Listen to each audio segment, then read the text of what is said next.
বহুল আলোচিত সাদিক এগ্রোকে অনৈতিক সুবিধা দেওয়ার মাধ্যমে দুর্নীতির অভিযোগে সাভারে কেন্দ্রীয় গো প্রজনন ও দুগ্ধ খামার এবং বেরুলিয়ায় আরেকটি খামারে অভিযান চালিয়েছে দুদক। দুপুরে সংস্থাটির সহকারী পরিচালক আবুল কালাম আজাদের নেতৃত্বে ৯ সদস্যের একটি প্রতিনিধি দল অভিযান শুরু করে। চলতি বছরের শুরুতে কোন প্রক্রিয়ায় এই প্রতিষ্ঠান থেকে ১৫টি ব্রাহ্মা জাতের গরু সাদিক এগ্রোকে দেওয়া হয়েছে সে বিষয়েও খোঁজ নিচ্ছে দুদক। ব্রাহ্মা জাতের গরু দেশে নিষিদ্ধ থাকলেও ২০২১ সালে যুক্তরাষ্ট্র থেকে জাল কাগজপত্র তৈরি করে দেশে আনেন সাদিক এগ্রোর ইমরান। সেই সময় কাস্টমস তা জব্দ করে পাঠায় গো প্রজনন কেন্দ্রে।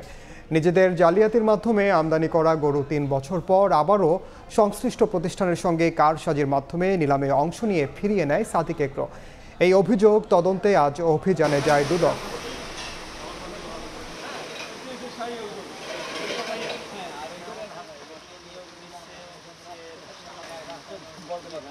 ওনাদের 4টা ফার্মের তথ্য পেলাম এখান থেকেই।